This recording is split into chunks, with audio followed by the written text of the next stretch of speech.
Gracias por su presentación. Sigamos al módulo 2 del programa.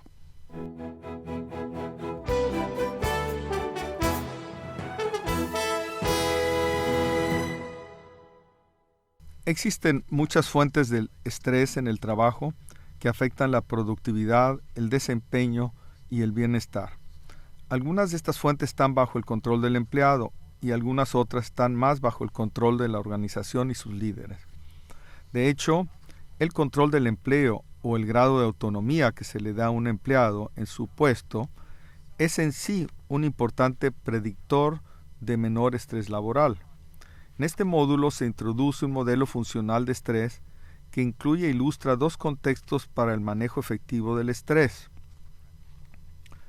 el manejo de la evaluación personal y el manejo del conflicto mismo. Existen muchos modelos de estrés, pero uno de los más reconocidos considera el estrés como un fenómeno de percepción. O sea, si usted percibe que está estresado, entonces usted está estresado. Este modelo seguido es clasificado como un modelo transaccional, en el cual las evaluaciones personales juegan un rol central. Una evaluación es básicamente una interpretación. Cuando las personas se enfrentan a una tarea o situación, consciente o inconscientemente se preguntan si tienen la habilidad y recursos necesarios requeridos para cumplir la tarea o manejar la situación. En este modelo se involucran dos evaluaciones personales. Una evaluación primaria que involucra la percepción de que la situación o tarea representa una amenaza. Dicha amenaza puede ser tangible, como el perder el empleo o tener que realizar una tarea físicamente riesgosa, o pudiera ser más tangible, como el arriesgar nuestra reputación, estatus, imagen o relaciones. Si la situación se considera amenazadora, entonces se realiza una evaluación secundaria, en la que el empleado trata de confirmar si es capaz de manejar o enfrentar la amenaza. Algunas personas son altamente capaces de manejar algunas amenazas, mientras que otras son menos capaces de manejar ciertas otras.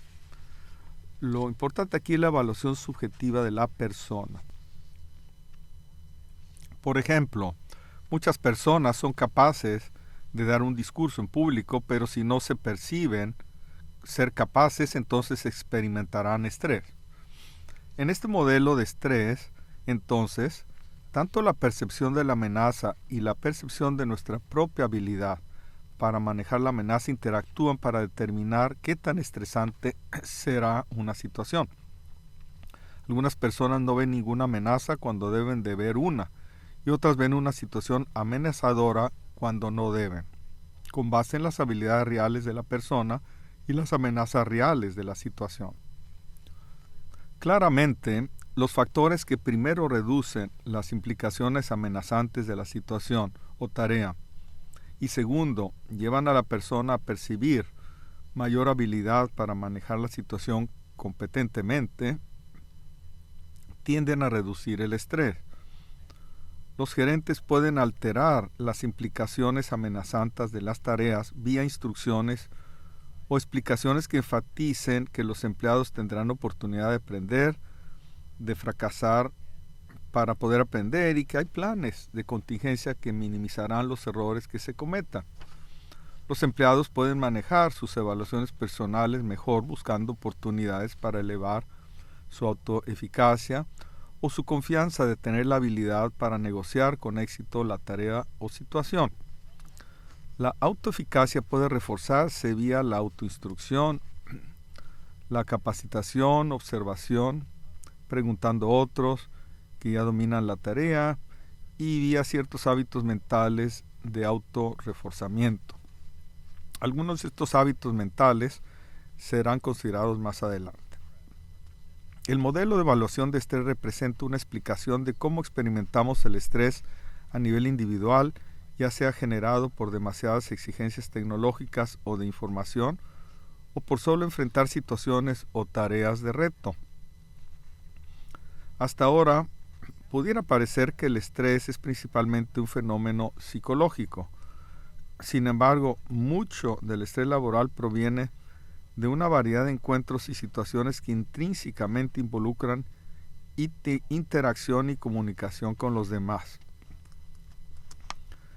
Aunque hay muchas formas de comunicación que pueden producir estrés, incluyendo las demandas rutinarias de la telepresión, de la llamada paradoja de la conectividad y la falta de control del empleo, una de las causas de interacción más problemáticas es el estrés por situaciones de conflicto.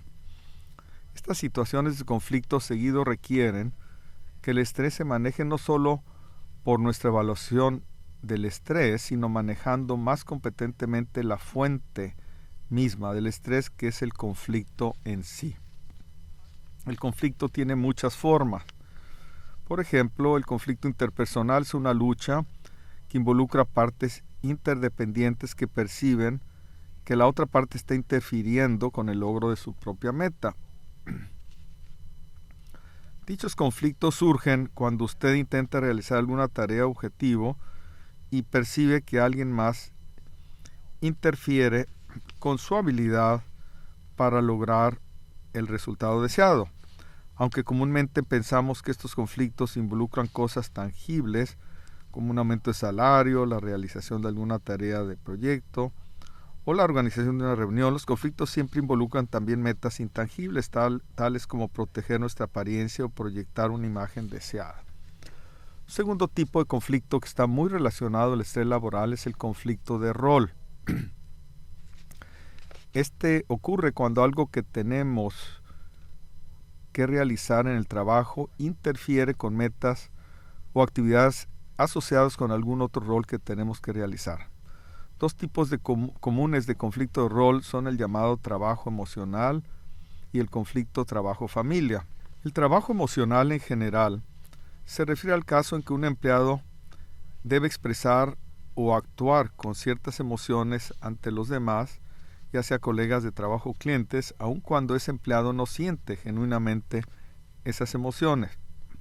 Un ejemplo relativamente común es el de las enfermeras, quienes deben ser bondadosas, los meseros que tienen que ser alegres y los proveedores de servicios que deben ser calmados, todos ellos ante posibles clientes frustrados o agresivos.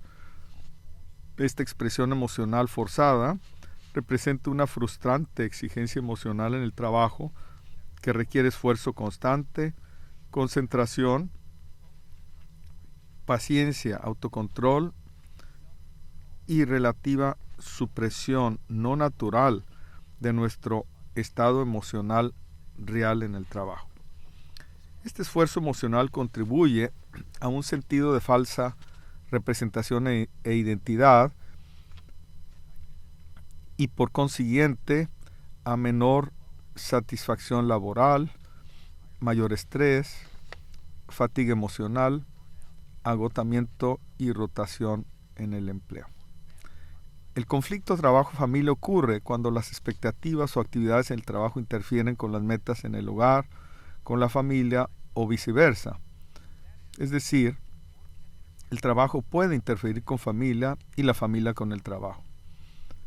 Estas fuentes de interferencia son una causa frecuente de estrés entre empleados hoy en día. Estos tipos de conflicto representan la estructura o lugar del conflicto, es decir, el contexto del conflicto. Otro aspecto importante es el contenido del conflicto. A un nivel muy básico, el conflicto tiende a ser sobre problemas de relaciones, de tareas o de procesos. Un conflicto de relaciones puede ser sobre el sentido de honor o respeto en una relación, sobre hacia dónde o cómo va la relación, o si alguien ha hecho algo que amenaza la relación, como un abuso o una transgresión de la relación. El revelar un secreto que un colega nos compartió a otra persona que su colega no quería que lo conociera ilustra un caso potencial de conflicto de relaciones si nuestro colega nos confronta sobre si mantuvimos ese secreto. Un conflicto de tarea representa una lucha expresa sobre la naturaleza de una tarea o el trabajo que se realiza, desacuerdo sobre el valor de la tarea o el enfoque que tomamos respecto a la tarea. Todos estos tienden a ser conflictos sustantivos que reflejan diferencias de opiniones sobre la naturaleza del trabajo que se realiza. Los conflictos de proceso tienden a ser sobre cómo se distribuye el trabajo y las tareas, cómo se toman las decisiones, cómo se determina la justicia y equidad en la organización, cómo se comparten las responsabilidades. Estos conflictos de proceso seguidos son sobre el ambiente y deliberación de justicia organizacional. Las investigaciones han demostrado que estos tres tipos de conflicto en el trabajo se relacionan sin duda con el estrés y que los líderes que usan formas más exigentes o competitivas de conflicto o estrategias evasivas al manejar estos conflictos agravan de hecho el estrés de sus trabajadores. En contraste, un estilo más colaborativo y de búsqueda de solución de problemas por parte del líder baja el estrés de los empleados durante esos conflictos. Todo esto nos da idea de la importancia que tiene el cómo manejamos un conflicto y un modelo de manejo competente de conflicto nos puede sin duda orientar a manejarlo mejor. Existen 5 estilos básicos de manejo de conflicto: evasivo, servicial, comprometedor, competidor y colaborador. Estos estilos se pueden organizar en términos de qué tan orientados estamos hacia el logro de nuestras propias metas y qué tanto hacia lograr también las metas de las otras personas en el conflicto. Diversas investigaciones indican que entre más involucrados estén los empleados en estrategias de conflicto competidoras, evasivas o serviciales, más insatisfechos se sienten con el proceso del conflicto y con su empleo.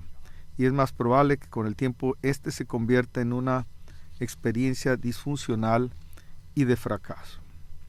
Hasta aquí llegan muchas obras y artículos en el análisis de conflicto laboral. Sin embargo, el modelo de competencia de comunicación de conflicto nos ofrece una importante perspectiva acerca de la relación entre las estrategias y el desempeño y resultados en el trabajo, incluyendo el estrés. El modelo de competencia de comunicación de conflicto propone que las estrategias de conflicto, sean los comportamientos que adoptan las personas ante los demás durante un conflicto, ya sea ante jefes, colegas o familiares, no producen directamente resultados positivos o negativos. Más bien, si las estrategias de conflicto resultan en mayor o menor satisfacción laboral o productividad, depende en qué tan competente las partes perciben que son esas estrategias. Para entender esto plenamente es necesario explicar más la naturaleza de la competencia de la comunicación. Como lo he comentado en otros programas del ITC, la competencia de comunicación es la percepción que la comunicación de una persona es tanto apropiada como efectiva.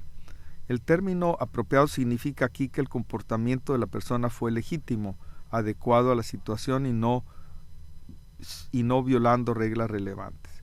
La efectividad en este caso se refiere al grado en que se lograron resultados valiosos en relación con lo que eran posible lograr. La comunicación que se percibe como apropiada y efectiva a la vez tiende a ser siempre más satisfactoria y la persona que ejerce este comportamiento es percibida como más simpática, más confiable y más dispuesta a compartir control e interdependencia. Lo que es importante particularmente de esta percepción de competencia es que sirve para mediar la relación entre las estrategias del conflicto y los resultados del conflicto. Esto significa que el resultado de un encuentro conflictivo, ya sea que mejore o empeore la situación, depende menos en qué estrategia de conflicto es usada y más en si la estrategia usada es percibida haberse usado competentemente. Por consiguiente, hay momentos cuando gritarle a alguien pudiera verse como competente y otros momentos en que tratar de colaborar o negociar de hecho es visto como incompetente. Sin embargo, en general, el adoptar un comportamiento atento con los demás, firme o confiado, coordinado en movimiento y suavidad, y expresivo verbal y no verbalmente, conlleva a una mayor percepción de competencia. Suponiendo que un empleado está inmerso en la comunicación más competente que puede y aún así sigue viviendo estrés, hay varias sugerencias para desestresarse. Estas técnicas básicamente toman 5 formas distintas, mismas que se traslapan e interconectan en sus efectos y enfoques. Primero, las técnicas físicas y fisiológicas generalmente involucran actividades que reducen la excitación. Las llamadas técnicas de biorretroalimentación se enfocan hacia nuestras propias señales biológicas de estrés y hacia dirigir atención consciente en esas señales, tales como el ritmo cardíaco, de manera que se reduzcan los niveles de excitación. Otros enfoques más abiertos de comportamiento involucran actividades físicas que ayudan a descargar el estrés. Por ejemplo, cada vez más organizaciones están experimentando con clases de yoga institucionalizadas para beneficio de sus empleados. Segundo, las técnicas psicológicas involucran el desarrollo de hábitos cognitivos o mentales rutinarios para enfrentar situaciones de estrés con mayor calma y realismo de pensamiento. Estas prácticas mentales seguido involucran imaginar escenarios que causan estrés, enfocándose hacia cómo reacciona el cuerpo y calmando cualquier señal de estrés, para luego imaginar el siguiente nivel de situación estresante. Esta reestructuración cognitiva enseña al cuerpo a no reaccionar con el estrés, de tal manera que las evaluaciones que hagan no perciben la amenaza en esos escenarios cuando sean reales. Estos enfoques psicológicos involucran prácticas de meditación y autoconciencia, en las que las personas se toman tiempo durante y después del trabajo para enfocarse menos en sus fuentes de estrés pasadas o futuras y más en su realidad presente. Estas técnicas de concentración se están incorporando cada vez más al ambiente laboral como un aspecto importante de la cultura y clima organizacional. Las formas sociales de manejar estrés involucran dialogar y solicitar apoyo de otras personas de nuestra red social. Este tipo de capital social muchas veces provee simpatía, empatía y autoconfianza. También ofrecen otras perspectivas para reducir o evitar las causas básicas del estrés, como el hacer el ambiente de nuestro empleo más seguro o sugerencias de estrategias para manejar situaciones de conflicto. En algunos casos, las organizaciones cambian sus ambientes laborales y horarios para facilitar la socialización de los empleados y crear oportunidades para fomentar el espíritu de trabajar juntos. Cuarto, también tenemos las técnicas tecnológicas que se han venido desarrollando para manejar estrés. Estas varían desde simples objetos físicos y aparatos para soltar el estrés hasta nuevos sistemas inteligentes y aplicaciones de cómputo para monitorear señales biológicas y recordarle a los usuarios dar su atención a algunas de las técnicas físicas, fisiológicas, psicológicas o sociales de manejo de estrés. Por último, están los enfoques farmacológicos de manejo de estrés. En general, estos se consideran técnicas de último recurso, aunque muchos empleados crean su propio régimen, ya sea consciente o inconscientemente, para aliviar su estrés. Estos 5 tipos de manejo de estrés se han confirmado vía un extenso estudio de 365 estrategias para enfrentar el estrés, el cual identificó 11 categorías estratégicas para lidiar con el estrés laboral y 14 estrategias para lidiar con el estrés de familia. Este estudio confirmó que diferentes estrategias generaron diferentes resultados de estrés. Esto se confirmó en un caso donde aproximadamente la mitad de los empleados reportaron haber usado estrategias efectivas del manejo del estrés. Las estrategias adaptativas incluyeron diálogos con amigos y familiares, así como ejercicios físicos, mientras que las no adaptativas consistieron en tomar bebidas alcohólicas y comer en exceso.